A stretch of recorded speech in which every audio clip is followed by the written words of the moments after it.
नमस्कार आदाब दोस्तों। तो चलिए आज फिर हम आप लोगों के लिए लेकर आ गए हैं देश और दुनिया की तमाम ताजा बड़ी खबरें। ब्रेकिंग न्यूज हेडलाइन एक एक करके तमाम बड़ी खबरें आपके सामने रखेंगे। सबसे पहली और बड़ी खबर में हम आपको बताएंगे पश्चिम बंगाल के विधानसभा चुनाव के बाद अब 7 सीटों पर होने वाले उपचुनाव का एक और ताजा ओपिनियन पोल सामने आया है, जिसके आंकड़े हम आपको बताने जा रहे हैं। आंकड़े दोस्तों चौंकाने वाले हैं। बीजेपी को बड़ा झटका लगा है, किस तरह से आगे हम आपको जानकारी देंगे। वहीं अगली बड़ी खबर में हम आपको बताएंगे कि देश में बढ़ती महंगाई को लेकर के रिजर्व बैंक ऑफ इंडिया का बहुत बड़ा ऐलान, यहां पर आरबीआई ने बड़ा ऐलान किया है। क्या है ऐलान, इस पर भी जानकारी देंगे। वहीं अगली बड़ी खबर में हम आपको बताएंगे कृषि कानूनों के खिलाफ चल रहे विरोध प्रदर्शन के बीच कल हरियाणा में जिस तरह से किसानों के ऊपर लाठीचार्ज की गई थी, इस मामले पर अभी अभी एक बड़ी खबर सामने आ रही है। इसकी भी जानकारी आगे हम आपको विस्तार से देंगे। वहीं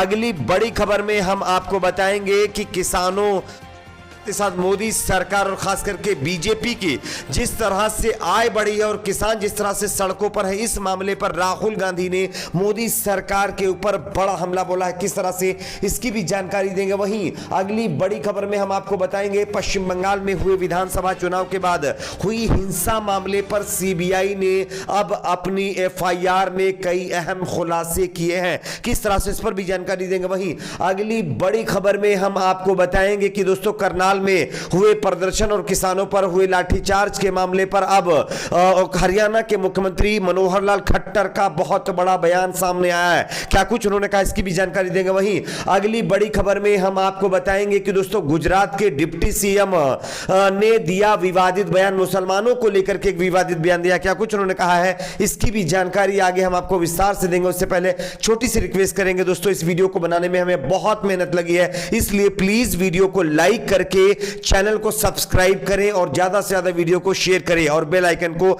जरूर प्रेस कर लीजिए। बात करते हैं पहली और बड़ी खबर की। जैसा कि आप सभी जानते होंगे पश्चिम बंगाल में हुए विधानसभा चुनाव में जिस तरह से बीजेपी चुनाव हारी, उसके बाद अब 7 सीटों पर होने वाले उपचुनाव की तैयारियां तमाम पार्टियां शुरू कर चुकी हैं। उपचुनाव में 7 ऐसी सीटें हैं जहां पर विधानसभा के चुनाव होने हैं, लेकिन अब इस चुनाव से पहले एक ताजा सर्वे सामने आया है। जानकारी के मुताबिक 7 सीटें जिसमें जहांगीरपुर, शमशेरगंज, खरधार और भवानीपुर, दीनाहाट और शांतिपुर, गोशाबा और साथ ही साथ जो है ऐसी सीटें हैं जहां पर उपचुनाव होने हैं। इसमें जो सर्वे सामने आया है उसमें टोटल 7 सीटों में से टीएमसी के खाते में 6 सीटें जा सकती हैं, जबकि बीजेपी को 0 से 1 सीट मिल सकती है। अदर की बात करें तो अदर को भी 0 से 1 सीट मिलने की संभावना है। तो कहीं ना कहीं यहां पर ममता बनर्जी फिर से एक बार बाजी मारती हुई दिखाई दे रही हैं। बात करते हैं अगली बड़ी खबर आ रही है दोस्तों महंगाई के मामले पर। अब आरबीआई यानी रिजर्व बैंक ऑफ इंडिया की तरफ से एक बहुत बड़ा ऐलान किया गया है।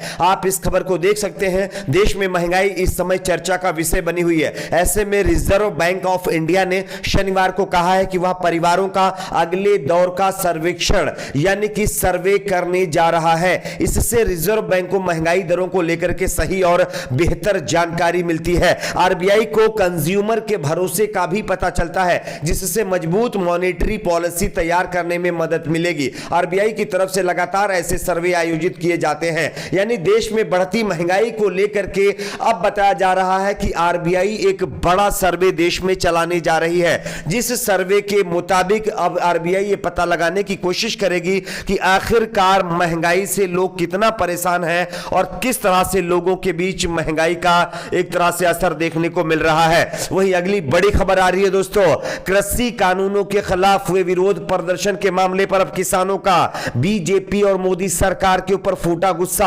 आप इस खबर को देख सकते हैं। हरियाणा में निहत्थे किसानों पर पुलिस के लाठीचार्ज से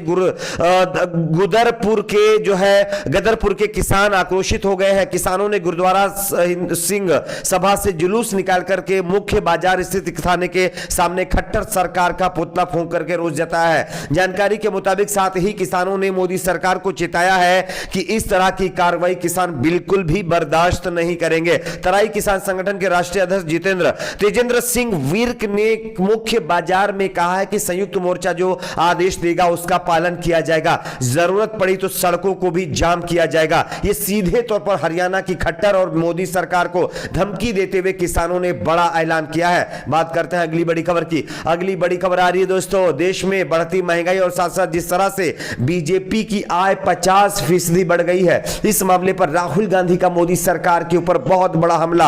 आप इस खबर को देख सकते हैं। बताया जा रहा है कि कांग्रेस नेता राहुल गांधी ने एक बार फिर सत्ताधारी बीजेपी को आड़े हाथों लिया है। कांग्रेस नेता ने बीजेपी की आय और खर्च में हुई बढ़ोतरी को लेकर के ट्वीट करते हुए तंज कसा है। उन्होंने कहा है कि बीजेपी की आय 50% बढ़ गई है और आपकी कितनी, यानी लोगों से पूछा आपकी कितनी। वित्त वर्ष 2019-2020 की वार्षिक रिपोर्ट के अनुसार बीजेपी को 3623 करोड़ रुपए की आय हुई है, यानी इनकम हुई है, जो वित्त वर्ष 2018-2019 में हुई 2410 आमदनी के मुकाबले 50% बढ़ गई है। हालांकि उसके खर्च का भी वृद्धि प्रतिशत आमदनी के मुकाबले कहीं ज्यादा रहा है। लेकिन सबसे बड़ा सवाल तो यह है, जब जो है देश में बढ़ते कोरोना संक्रमण के लगाए गए लॉकडाउन में लोगों की इनकम खत्म हो गई, लोगों के रोजगार खत्म हो गए, लोगों को पैसा नहीं है, ऐसी सिचुएशन में बीजेपी की इनकम कैसे बढ़ रही है, इसको लेकर के जो है राहुल गांधी ने मोदी सरकार को घेरा है। बात करते हैं अगली बड़ी खबर की। अगली बड़ी खबर आ रही दोस्तों बंगाल से। बंगाल के अंदर हुई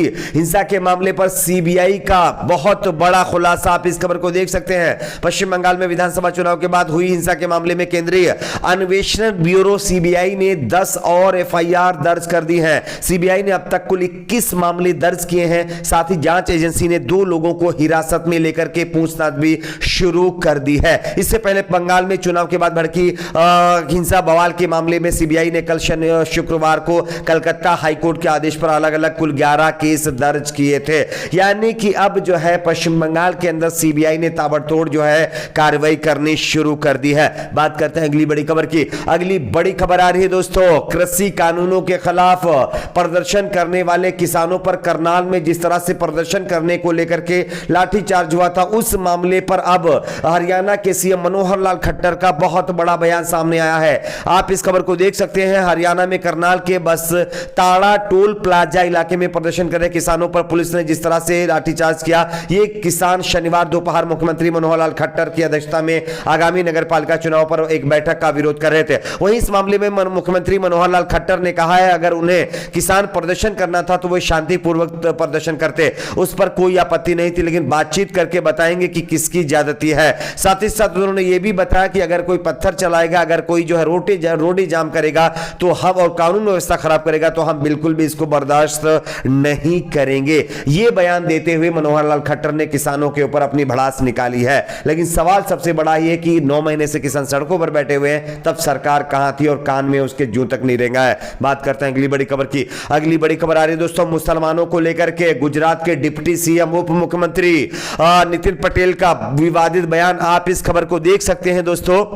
उप मुख्यमंत्री जो कि गुजरात के हैं नितिन पटेल ने देश के संविधान, धर्मनिरपेक्षता एवं कानून को लेकर के बड़ा बयान दिया है। आज नितिन पटेल ने कहा है कि संविधान, धर्मनिरपेक्षता और कानून की बात तब तक चलेगी जब तक हिंदू बहुसंख्यक है। हिंदू अल्पसंख्यक हुए तो कुछ भी नहीं बचेगा। पटेल आगे कहते हैं कि आप मेरी बात लिख कर रख लें, अगर हिंदुओं की संख्या कम हुई तो उस दिन देश में ना कोई कोर्ट बचेगा, ना कोई कचहरी होगी, ना कोई कानून होगा, ना कोई लोकशाही होगी, ना संविधान रहेगा, सब हवा में दफना दिया जाएगा। यह कहते हुए गुजरात के डिप्टी सीएम ने एक बार फिर से हिंदू मुसलमानों के बीच नया विवाद खड़ा कर दिया है। खैर, अगर इस तरह की मानसिकता के नेता हमारे देश की सबसे बड़ी पार्टी के अंदर है तो आप समझ सकते हैं उनका एजेंडा और वो जनता के समक्ष ली गई शपथ में कैसे काम करेंगे। आपकी अपनी इस पर क्या राय नीचे कमेंट बॉक्स में जरूर बताएं। वीडियो को लाइक, शेयर, चैनल को सब्सक्राइब जरूर करें।